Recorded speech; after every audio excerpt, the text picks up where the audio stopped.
Hello guys, कैसे हैं आप लोग। Good evening, this is Manjeet Rawat, your online instructor. So guys, एक बार फिर से वेलकम है आपका टीच मी क्लाउड के यूट्यूब चैनल पे।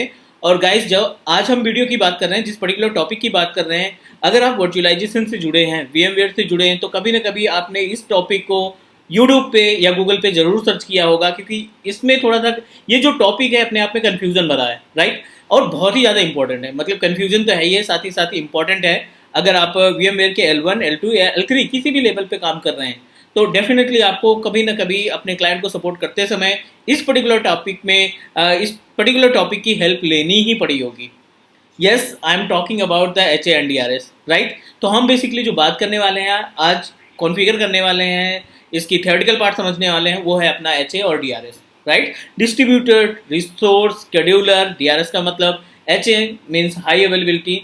पहले तो थ्योरेटिकल पार्ट, फिर उसके बाद हम डायरेक्टली चलेंगे अपने इन्वेंट्री पे, vCenter की इन्वेंट्री पे, और वहाँ पे एक लाइव प्रैक्टिकल देखेंगे कि क्या क्या चीज़ें आपको ध्यान में रखनी है before start to configure HA या after start work with HA। ठीक है, दोनों के केस में हम बात करने वाले हैं अपने पास कि कैसे इसको प्रोसीड करना है। ओके गाइज, तो एजेंडा हमें समझ में आ गया है कि हम जो जिस टॉपिक पे बात करने वाले हैं वो है HA और DRS। और यू नो दैट कि VMware की जो वर्जन है वो कई डिफरेंट वर्जन मार्केट में अवेलेबल है। तो बेसिकली हम जो बात करने वाले हैं लेटेस्ट वर्जन पे बात करेंगे, स्पेशली 6.7 पे। यस, हम बात करने वाले हैं 6.7 अप्लायंस पे। वेब क्लाइंट के थ्रू अपने vCenter को एक्सेस करेंगे। एक्सेस करने के बाद उस पर HA और DRS को कॉन्फ़िगर करने वाले हैं, राइट। प्रैक्टिकली स्टार्ट करते हैं, डायरेक्टली हम चलते हैं अपने पहले कोशिश करते हैं समझने की। ठीक है, पहले हम जानने की कोशिश करते हैं कि HA और DRS किस सिचुएशन में, किस केस में आपको ये कॉन्फ़िगर करना पड़ता है, इसकी प्रीरिक्विजिट क्या है। ठीक है, और सेटअप अब कैसे कॉन्फ़िगर करते हैं वो हम डायरेक्टली पोर्टल पे जाके देखेंगे, नॉट पोर्टल, डायरेक्टली इन्वेंट्री पे जाके देखेंगे। ठीक है, तो सबसे पहले बात करते हैं हम अपने पास DRS की। ठीक है, तो DRS बेसिकली क्या होता है, distributed resource scheduler as per the name. एक छोटा सा एग्जाम्पल मान लेते हैं, अपने पास 2 ESXi होस्ट आपके इन्वायरमेंट में अवेलेबल है। ठीक है ना, ये आपके 2 ESXi होस्ट अवेलेबल हैं। इट मे बी मोर, ज़्यादा भी हो सकते हैं। तो अभी हम एग्जांपल जो ले रहे हैं वो 2 ESXi होस्ट की बात कर लेते हैं। ये आपका ESXi 1 हो गया, और ये अपने पास सेकंड जो है वो ESXi 2 की बात कर ले रहे हैं, राइट। 2 ESXi हैं और दोनों ESXi हमारे vCenter सर्वर से अटैच हुए हैं, राइट। vCenter से अटैच होने के बाद हमने क्या किया है, दोनों ESXi को एक क्लस्टर बनाया और उस क्लस्टर में अटैच करा दिया। तो अभी बेसिकली हम जो कॉन्सेप्ट देख रहे हैं ना, वो हम DRS का देख रहे हैं कि DRS काम कैसे करता है, या आप रियल इन्वायरमेंट में जब DRS वर्क करेगा तो उसका इम्पैक्ट क्या पड़ेगा आपके इन्वायरमेंट पे। मान लेते हैं यहाँ पे ESXi 1 के अंदर आपकी 3 डिफरेंट वर्चुअल मशीन अवेलेबल है, और इसके अंदर भी आपकी 3 डिफरेंट वर्चुअल मशीन अवेलेबल है, राइट। ESXi 2 में, ESXi 3 में। ठीक है, DRS distributed resource scheduler, in the sense resource की मीनिंग आ रही है। ठीक है, अगर आपका ESXi, एक छोटा सा एग्जांपल, अगर आपका ESXi 1 जिसकी कैपेसिटी है कि मैक्सिमम मैक्स टू मैक्स ये 5 वर्चुअल मशीन को रन करा सकता है। ठीक है, ये 5 VM को क्या करा सकता है, लाइव करा सकता है। ध्यान रखना, हमने लाइव की बात की, टर्न ऑन की बात की, आप क्रिएट इसमें कितनी भी कर लो। आप इसमें अगर स्टोरेज आपके पास अवेलेबल है, शेयर स्टोरेज में अवेलेबल है, तो जो इसका रैम और CPU है, आप उसकी हेल्प से मल्टीपल VMs क्रिएट कर सकते हैं। 5 लाइव करने की कैपेसिटी है ESXi 1 की, बट अनफॉर्चुनेटली आपने क्या किया, 7 वर्चुअल मशीन को टर्न ऑन कर दिया, राइट। 7 डिफरेंट तरीके की वर्चुअल मशीन को, 7 अलग अलग ऑपरेटिंग सिस्टम बेस्ड की वर्चुअल मशीन को आपने क्रिएट कर दिया। ध्यान रखना, अभी की सिर्फ आपने क्रिएट किया है, अभी आप वर्चुअल मशीन को टर्न ऑन नहीं किए।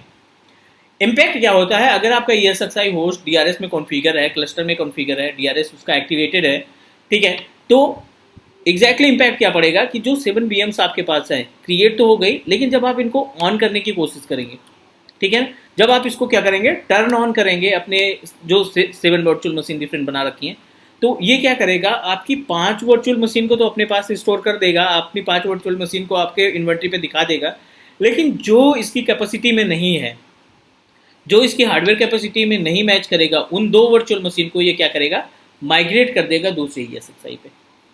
ठीक है, इट मीन्स दैट जो अपना DRS काम करता है, DRS का बेसिकली जो कॉन्सेप्ट होता है वो आपके रिसोर्स को मैनेज करने का काम करता है।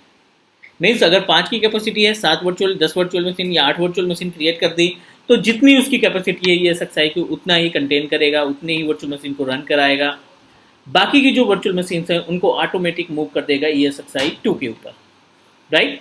जो भी ESXi अवेलेबल रहेगी उसके ऊपर मूव करा देगा।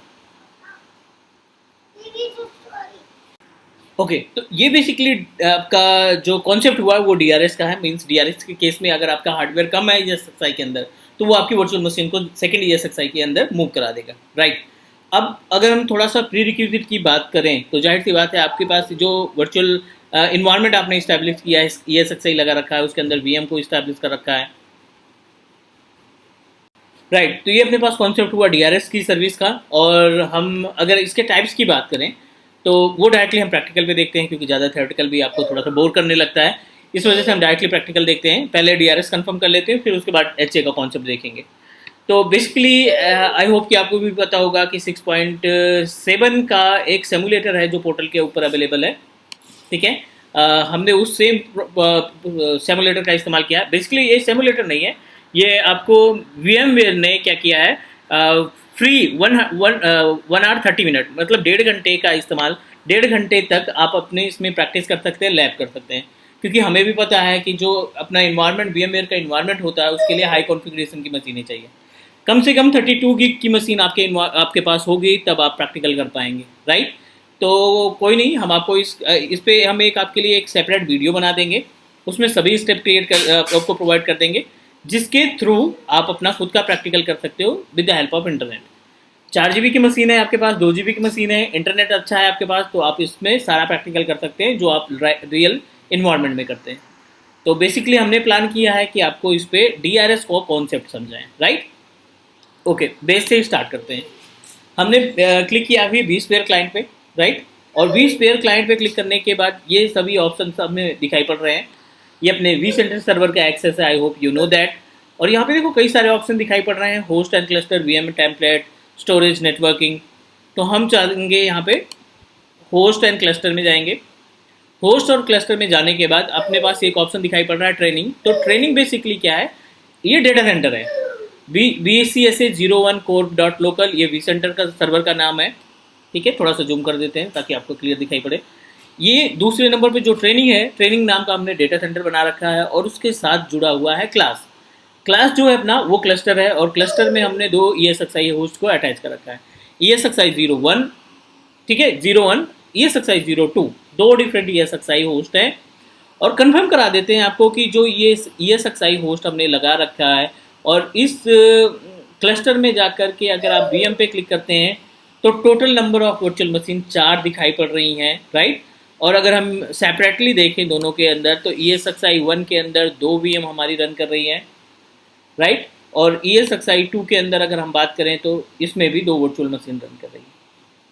फटाफट वेरीफाई कर लेते हैं कि कौन सी वर्चुअल मशीन कहाँ पे रन कर रही है, ठीक है। अगर हम ESXi 1 की बात करें तो अपने पास App01A एक वर्चुअल मशीन है, टेम्पलेट 01A ये अपने पास दूसरी वर्चुअल मशीन अवेलेबल है। ESXi 2 की बात करें तो कोर 01B 1A और KMS 01A ये वर्चुअल मशीन यहाँ पे रन कर रही है। प्लान क्या है हमारा कि एक पर्टिकुलर ESXi होस्ट में हम लोड बढ़ाते हैं, लोड बढ़ाने के बाद उसका जो CPU ऑप्टिमाइजेशन होगा ऑटोमेटिक इंक्रीज होगा, और जो हमारी वर्चुअल मशीन है वो अपने आप मूव करना स्टार्ट कर देगी, राइट। हमारा पर्पज़ क्या है कि जो वर्चुअल मशीन हम क्रिएट करें वो ऑटोमेटिक दूसरे ESXi पे मूव होनी चाहिए, क्योंकि ESXi 1 के पास या 2 के पास उतना प्रॉपर स्पेस नहीं है, कॉन्फ़िगरेशन जो है सपोर्ट नहीं हो रहा है, तो वो क्या करेगी, अपने VM को माइग्रेट करने का काम करेगी। छोटा सा एग्जांपल, मशीन बनाने के पहले, लोड बढ़ाने से पहले हम DRS कॉन्फ़िगर कर लेते हैं। तो DRS कॉन्फ़िगर करने के लिए हमें जो क्लस्टर है ना, उसके ऊपर आप राइट क्लिक कर देंगे। ये अपने पास क्लस्टर है। अब आप देखो यहाँ पे एक ऑप्शन दिखाई पड़ेगा, क्लस्टर के ऊपर आपको राइट क्लिक करना है प्रॉपर। ये राइट क्लिक किया और यहाँ पे देखो आप सेटिंग का ऑप्शन दिखाई पड़ रहा है, आप इस सेटिंग पे क्लिक करेंगे। सेटिंग पे क्लिक करने के बाद अपने पास ये ऑप्शन ओपन होके आएगा, जिसमें से आपके पास सर्विसेज के अंदर 2 पार्ट दिखाई पड़ रहे हैं, DRS का ऑप्शन दिखाई पड़ रहा है और HA का ऑप्शन दिखाई पड़ रहा है, राइट। अब HA में जाते हैं। एक तो है शेड्यूल DRS कि आप कुछ समय के लिए शेड्यूल करना चाहते हैं, या after some time, scheduling in the sense कि एज पर योर रिक्वायरमेंट, जिस दिन आपको DRS चाहिए या जितने दिन तक का DRS चाहिए आप शेड्यूल से कर सकते हैं। आपको परमानेंट टर्न ऑन करना है तो आप शेड्यूल एडिट ऑप्शन पे क्लिक कर देंगे, यहाँ पे जो पैनल पे है। DRS की कंडीशन टर्न ऑफ है, आप इस पर क्लिक करके इसको टर्न ऑन करेंगे, राइट। ग्रीन हुआ, इसका मतलब आपने DRS को टर्न ऑन किया। टर्न ऑन करने के बाद अगर आप यहाँ पे देखोगे ऑटोमेशन लेबल की बात करें तो basically DRS is categorize in 3 different part, manual, partially and fully automated. 3 different तरीके के डीआरएस की सर्विस अपने पास अवेलेबल है। 3 तरीके का डीआरएस आप कॉन्फ़िगर कर सकते हैं अपने पास। 3 डिफरेंट तरीके का डीआरएस है जिसमें से मैनुअल है, पार्शली है और फुली ऑटोमेटेड है। एज पर द नेम, जैसा कि हमने थ्योरेटिकल पार्ट में देखा कि आपकी वीएम अपने आप मूव हो जाएंगी। अपने आप मूव होने का मतलब ये है कि आप फुल्ली ऑटोमेटेड का इस्तेमाल कर रहे हैं, राइट। कॉन्सेप्ट जानते हैं कि जो अपने पास पार्सली है या ऑटोमेटेड मैनुअली है, इनका कॉन्सेप्ट क्या कहलाएगा। सी, जब मैनुअल की बात करते हैं तो जाहिर सी बात है मैनुअल आपको टास्क परफॉर्म करना पड़ेगा, वी मोशन की हेल्प से माइग्रेट करना पड़ेगा वर्चुअल मशीन। तो एग्जैक्टली मैनुअल क्या होगा कि इस केस में जब आपका डीआरएस एक्टिवेट होगा, जब आपका सीपीयू ऑप्टिमाइजेशन या रैम ऑप्टिमाइजेशन या स्टोरेज जो है फुल होने लगेगा और ये जो है आपको ईएसएक्सआई का यूसेज जो है बढ़ा देगा, उस केस में आपके पास एक डिटेल आएगी, पॉपअप जनरेट होगा कि इस वर्चुअल मशीन में पर्टिकुलर प्रॉब्लम आ रही है, ये हमारी टर्न ऑन नहीं हो पाएगी due to reason of low space in your ईएसएक्सआई।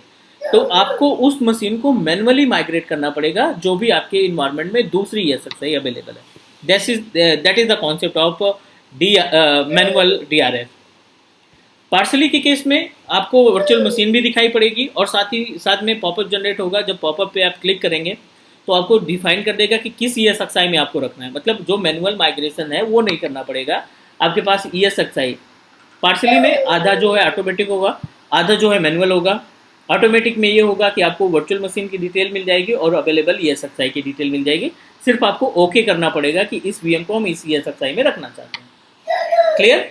और नेक्स्ट अगर हम बात करें तो fully automated, as per the name fully automated के केस में क्या होगा कि आपकी वीएम अपने आप जो उस टाइम पे ईएसएक्सआई में स्पेस खाली रहेगा वो माइग्रेट हो जाएगी। हम यहाँ पे फुल्ली ऑटोमेटेड करते हैं और ओके कर देते हैं इन्वायरमेंट को, मतलब हमने ऑन किया अपने इस ईएसएक्सआई होस्ट के ऊपर, अपने इस क्लस्टर के ऊपर हमने डीआरएस सर्विस को एक्टिवेट कर दिया। अब सेकंड स्टेप रिजल्ट देखने के लिए इस ईएसएक्सआई, दोनों ईएसएक्सआई में किसी भी ईएसएक्सआई में चूज करके आप वीएम बनाते जाइए, ठीक है, बनाते जाएंगे और फिर उसके बाद इसको हम टर्न ऑन करेंगे। ऑन करने के बाद देखेंगे जो लोड ज़्यादा होगा, जब ईएसएक्सआई का लोड ज़्यादा पड़ेगा तो आपकी वर्चुअल मशीन अपने आप मूव होना स्टार्ट हो जाएगी। क्लियर। आई होप कि आपको यहाँ तक सारी चीज़ें समझ में आई होगी। एक बार फिर से कंफर्म करा लेते हैं कि ईएसएक्सआई 1 में 2 वीएम पड़ी हैं, ऐप 01 के नाम से और टेम्पलेट के नाम से। ईएसएक्सआई 2 में भी 2 वर्चुअल मशीन पड़ी है, कोर के नाम से और केएमएस के नाम से। कोई इशू नहीं। हम क्या करते हैं ईएसएक्सआई 2 में ना वीएम बनाना स्टार्ट कर लेते हैं और ये हम जानबूझ के लोड दे रहे हैं अपने ईएसएक्सआई 2 के ऊपर ताकि इसका जो सीपीयू ऑप्टिमाइजेशन है, रैम ऑप्टिमाइजेशन है वो इंक्रीज करे। वीएम का नाम दे देते हैं हम अपने अकॉर्डिंग, जैसे कि हमने दे दिया VM1 2 3 करके, कुछ भी दे सकते हैं, वो आपके ऊपर डिपेंड करता है। हमने यहाँ पे नाम दिया VM1 के नाम से, ठीक है। ईएसएक्सआई 2 बिल्कुल हमने ईएसएक्सआई 2 सेलेक्ट कर रखा है। एक स्टोरेज है 44 गिग, 56 गिग फ्री है, तो हम कोशिश करेंगे ज़्यादा से ज़्यादा इसको यूज़ कर लें ताकि इसके ऊपर लोड पड़ना स्टार्ट हो जाए। ईएसएक्सआई 6.7 है, 6.7 ये हमने अपने पास हमने विंडोज़ सर्वर 2012 का इस्तेमाल कर लिया 64 बिट। नेक्स्ट करते हैं। कॉन्फ़िगरेशन में 2 कोर का सीपीयू, 4 GB की रैम, कोई इशू नहीं। हार्डवेयर आप दे देते हैं यहाँ पे 40 GB, 56 फ्री है, जानबूझ के हम 40 GB स्टार्ट कर रहे हैं ताकि ये लोड पड़े और मूव करे अपनी वर्चुअल मशीन दूसरे में। एक वीएम बनी, एज इट इज़ हम दूसरी वर्चुअल मशीन भी प्रोसीड करते हैं। ईएसएक्सआई 2 में ही दूसरी वीएम को आप क्रिएट कर लेते हैं। नेक्स्ट करते हैं, VM2 नाम दे देते हैं, आप कोई से भी वर्चुअल मशीन का नाम आप डिसाइड कर लीजिए। हमने यहाँ पे VM2 डिसाइड किया, नेक्स्ट किया। सेम लोकेशन में हम इसको भी रखना चाहते हैं ईएसएक्सआई 2 में, जानबूझ के बर्डन बढ़ा रहे हैं, राइट। नेक्स्ट किया और ईएसएक्सआई 2 764 बिट सेम ऑपरेटिंग सिस्टम हमने इस बार भी सेलेक्ट किया। 40 GB का स्पेस नहीं है, ठीक है, कितना है फिर हम इसमें 15 गिग दे देते हैं। 56 था, 40 पहले में दिया, 15 बाद में दिया और क्रिएट करते हैं। डन। 2 वर्चुअल मशीन अपने पास क्रिएट हो गई ईएसएक्सआई 2 में, 4 वर्चुअल मशीन टोटल अवेलेबल है। आई डोंट थिंक कि इसके पास स्पेस होगा, ईएसएक्सआई 2 के पास स्पेस होगा, तो ये क्या करेगा, ये कोशिश करेगा आपकी वर्चुअल मशीन को माइग्रेट करने के लिए। हम क्या करते हैं, एक वीएम को VM1 को टर्न ऑन करते हैं जानबूझ के, और हम यहाँ पे पावर पे जाते हैं। पावर पे जा करके हमने पावर ऑन कर दिया। इंतज़ार करते हैं, ऑपरेशन फेल्ड आ रहा है, कोई इशू नहीं, आने देते हैं। पेज को रिफ्रेश करते हैं, आप देखोगे कि यहाँ से वीएम कम होना स्टार्ट हो जाएगी। थोड़ा सा इंतज़ार करना पड़ेगा, डीआरएस हमारा काम कर रहा है बैक एंड में। और चलो VM2 को ऑन करने की कोशिश करते हैं। लाइक कि स्पेस है नहीं तो एक्सपैंड करेगा, एक्सपैंड करते समय ये देखेगा। अभी दोनों में एरर आ रहा है, थोड़ा सा इंतज़ार। डीआरएस हमारा एक्टिवेट है बट थोड़ा टाइम लगेगा इसमें माइग्रेट होने में अपने आप।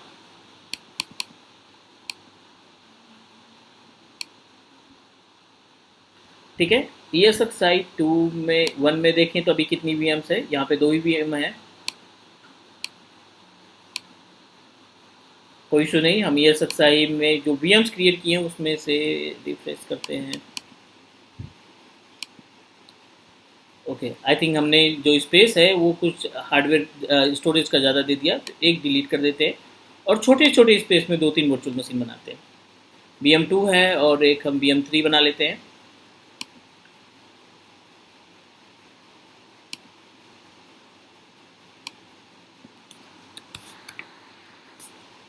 नेक्स्ट करते हैं और इस टाइम पे जो स्पेस देंगे वो हार्डवेयर का हम थोड़ा सा कम देंगे। 41 गिग का स्पेस अपने पास अवेलेबल है, 40 GB के आसपास अपने पास फ्री स्टोरेज सर्विस अवेलेबल है।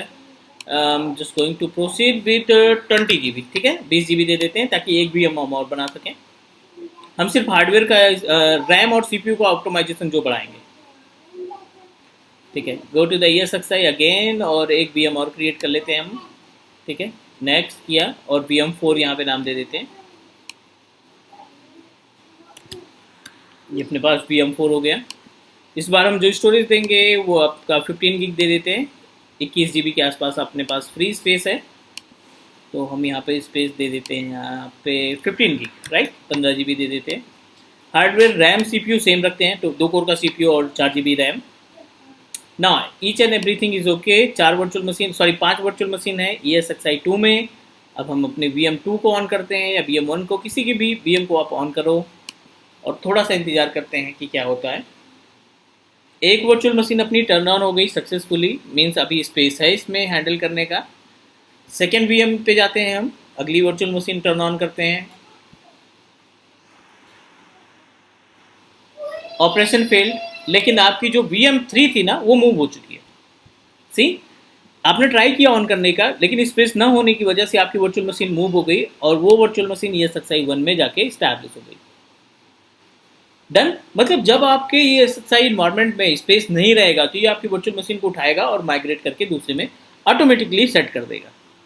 इसी तरीके से चौथी मशीन हम ऑन करते हैं, VM4 को ऑन करते हैं एंड कोशिश करते हैं कि ये अपने इस पे ऑन हो जाए। एरर आया, फेल्ड का एरर आया। अब यहाँ पे ये भी देखना है कि जो ये दूसरा वाला ESXi है, ये ESXi है। अब आप यहाँ पे देखो 4 VM हो गई, 2 वर्चुअल मशीन ESXi VM3 और VM4 आपकी कहाँ से आई, ESXi 2 से आई। इट मीन्स दैट हमने जो DRS कॉन्फ़िगर किया था वो DRS प्रॉपर तरीके से काम कर रहा है। Got it? तो ये बेसिकली कॉन्सेप्ट हुआ अपने पास DRS को स्टैब्लिश करने का, ये प्रैक्टिकल हुआ DRS का। वीडियो का ड्यूरेशन ज़्यादा ना हो इस वजह से हम इसको दूसरे पार्ट में कन्वर्ट कर रहे हैं। नेक्स्ट पार्ट में हम आपको HA बताएंगे कि HA का कॉन्सेप्ट क्या है या HA को कॉन्फ़िगर करते हैं कैसे करते हैं, स्टेप्स क्या होंगे, राइट। तो आप बने रहिए टीच मी क्लाउड के यूट्यूब चैनल पे।